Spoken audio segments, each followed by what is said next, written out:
Réponse aux questions éventuelles de l'auditoire à propos de mon concept EPS équidurable. Les pratiques d'évaluation sommative mises en place et la problématique de l'équité.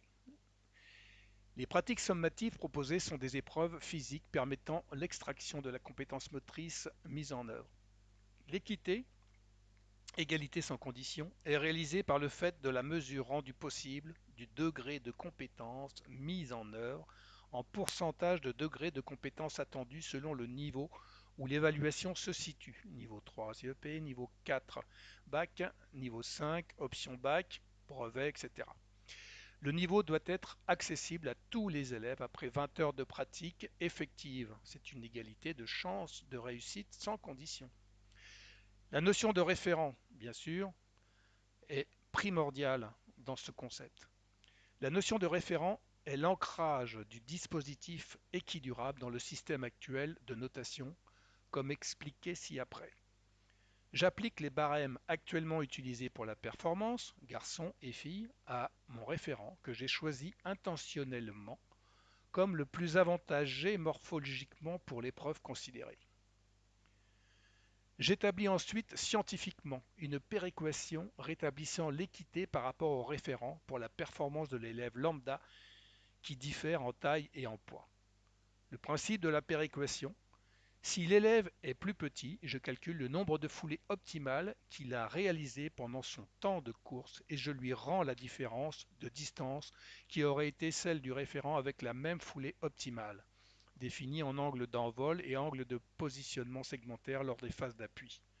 La vitesse corrigée est alors comparée au barème officiel appliqué au référent. C'est un principe d'équivalence qui permet de relativiser la performance du plus petit et de lui attribuer la même note que s'il avait eu la taille du référent. Le principe d'équivalence est celui-ci. La performance est péréquationnée de façon à la transformer en performance équivalente réalisée par le référent. La méthode: définir le référent, définir la performance en formule mathématique tenant compte du poids et de la taille, établir les ratios de poids et taille de la personne à évaluer par rapport au référent, appliquer la formule avec les ratios de poids et taille. On obtient une performance modifiée équivalente à celle qu'aurait réalisée le référent s'il avait le même poids et la même taille que la personne évaluée. C'est cette relativisation qui permet de définir le niveau de compétence mis en œuvre dans l'égalité la plus parfaite pour ce qui concerne la différence de taille et de poids.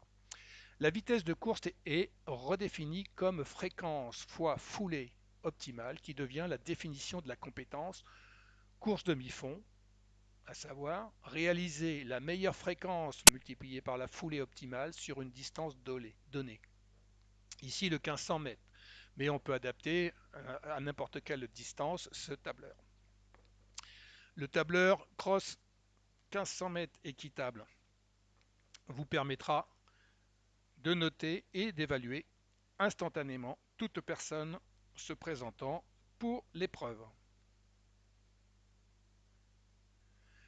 Pour ce qui concerne les inégalités dues au poids, si IMC différente du référent, une péréquation est également établie en coefficient la partie vol de la foulée de façon à rendre équitable la phase d'envol. En d'autres termes, il n'est plus demandé à une personne en surpoids de mettre en danger sa santé, articulations, disques vertébraux, en étant contraint, pour réaliser la même performance, de produire des poussées au sol plus importantes que les référents de même taille. Le référent non nécessaire dans certains cas. Le référent n'est nécessaire que lorsque l'on veut utiliser les barèmes nationaux existants afin de donner à l'évaluation le caractère national. Il est alors nécessaire de relativiser la performance aux conditions climatiques et d'altitude, appliquant à la performance un coefficient correspondant à l'avantage ou au désavantage dû aux conditions locales de l'épreuve. Dans le cas ordinaire de mes cours, hors évaluation certificative, le référent est défini dans le groupe concerné, ce qui permet de n'avoir pas à prendre en compte les variables environnementales qui influencent la performance: le degré d'hygrométrie de l'air, la pression atmosphérique, le vent, la qualité de renvoi du sol. etc. La relativité est faite dans un système de référence locale au lieu de national. Traitement de l'égalité filles-garçons sans condition. Pour que leur référence soit unique, ici un garçon de 2 mètres pesant 90 kg, IMC 22,5, j'ai établi en me référant à la proportionnalité des barèmes actuels présents dans les référents nationaux un ratio perf garçon perf fille que j'applique à la performance des filles pour rétablir l'inégalité due à la différence de genre.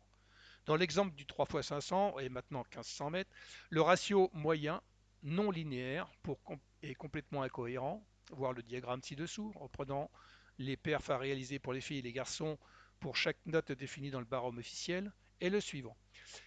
1,362 courbe de diffraction 3 x 500.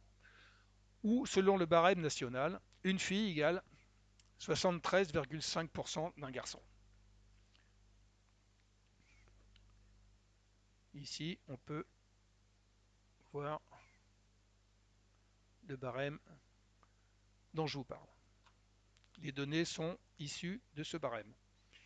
Le système de référence est la garantie de l'équité filles-garçons et permet la mixité de pratiques sans condition. C'est l'évaluation de la compétence telle que définie dans le concept équidurable qui permet d'affirmer que le dispositif réalise une égalité sans condition dans l'évaluation de la motricité. Et voici, c'est la mise en œuvre de la relativité qui se passe ici. Et ici, j'ai fait un schéma qui montre que pour une même performance, lorsque vous évaluez que la performance, vous avez, quelle que soit la taille et le poids, vous avez exactement la même note. Et si vous adoptez mon concept de évaluation de compétences et de notes équidurables, eh bien c'est la compétence mise en œuvre et le pourcentage de ressources développées qui sera la base de la note de compétence. Donc l'évaluation de la performance devient évaluation du niveau de compétence atteint par équivalence au référent. Et l'évaluation subjective des comportements moteurs précédents devient détermination de niveau de compétence motrice atteint proportionnellement au niveau attendu après 20 heures de pratique effective. Je vous remercie de votre attention et je suis prêt à répondre à toutes vos questions.